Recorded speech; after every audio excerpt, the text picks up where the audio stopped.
Welcome to The Explainer. So what does an oil pipeline have to do with your smartphone? You might think, absolutely nothing, right? Well, it turns out, maybe everything.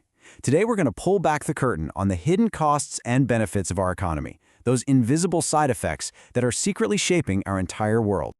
Okay, let's just dive right in.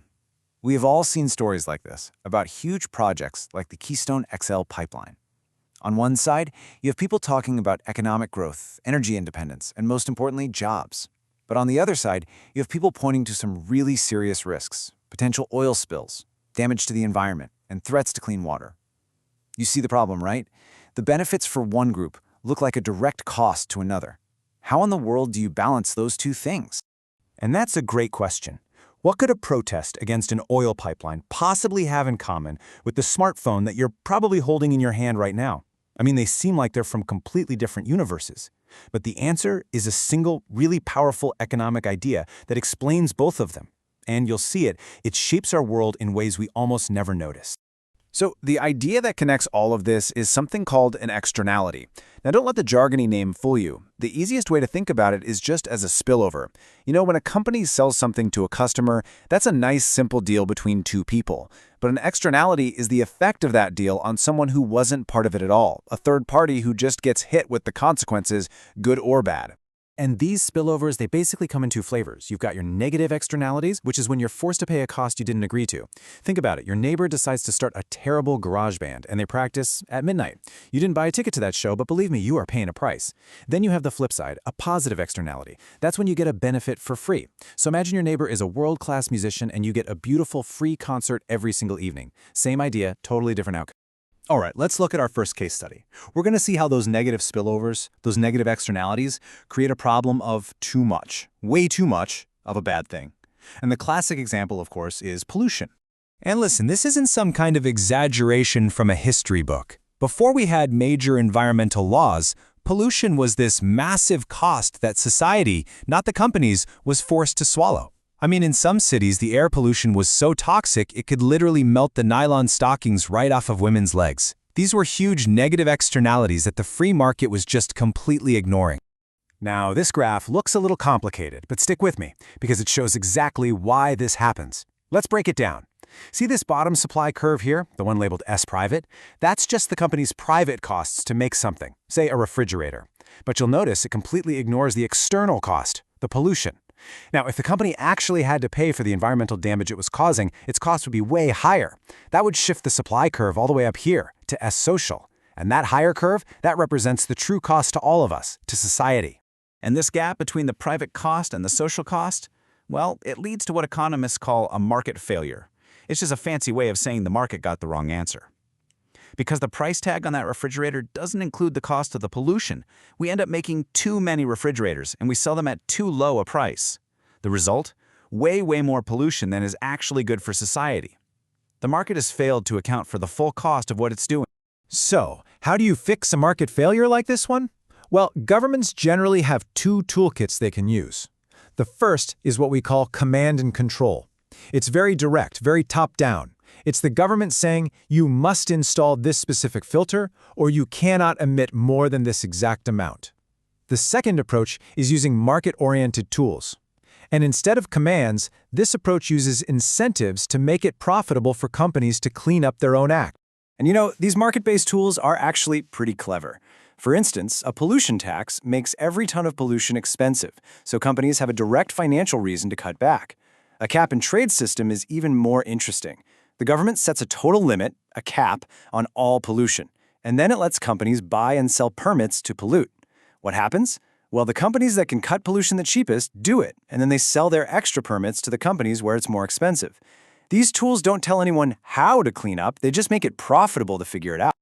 Okay, let's do a complete 180 and talk about the flip side, positive externalities. If the negative ones give us too much of a bad thing, positive ones create the exact opposite problem. We get way too little of a good thing. And the best example of this is game-changing innovation. And this is just a perfect illustration of what I'm talking about. When NASA launched the Voyager iProbe way back in the 70s, you know what the main goal was? Just to get some cool pictures of Jupiter and Saturn. But the massive R&D, all the brain power that went into making that happen, created these incredible spillover benefits, these positive externalities. That research helped pave the way for things we use every day, like modern GPS, medical imaging, even kidney dialysis machines. NASA wasn't trying to invent any of that stuff, but we all benefited from that amazing spillover. But here's the catch. Here's the market failure. The person or the company with that brilliant new idea, they almost never capture the full value of their creation. In fact, studies show that innovators often only see about a third to maybe half of the total economic benefits. The rest just spills over to everybody else. I mean, take Gordon Gould, the guy who came up with the idea for the laser. He spent decades and a fortune in legal battles just to get recognized. And in the end, his financial reward was just a tiny fraction of the trillions of dollars in value his invention created for the rest of the world.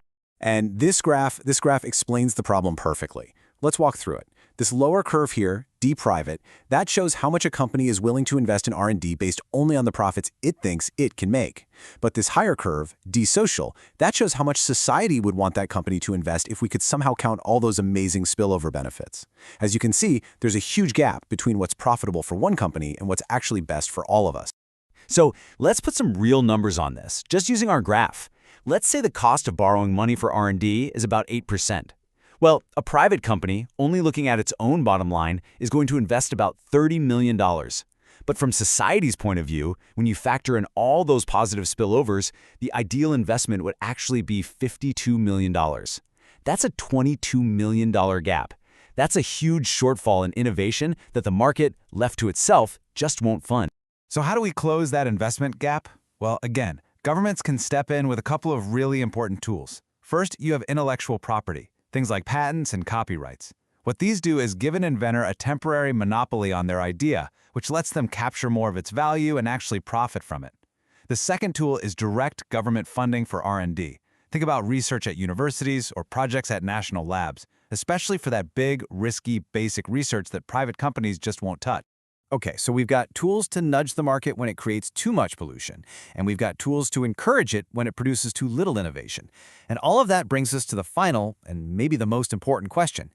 How do we strike the right balance between these competing goals? This final chart is called a production possibility frontier, and it does a beautiful job of showing the fundamental trade-off every society has to make.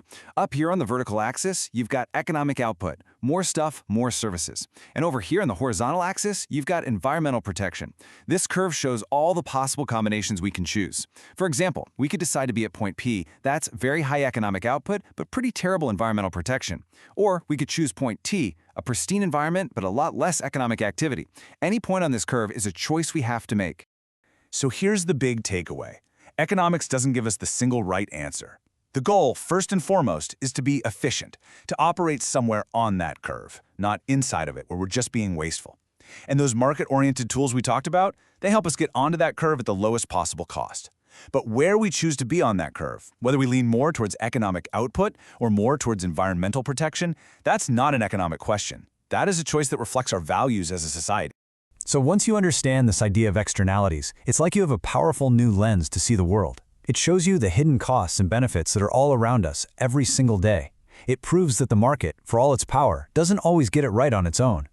But it also gives us a toolkit to nudge it in a better direction. And that leaves us with one final big question. We have the tools to address the market's hidden problems. Which ones will we choose to fix next?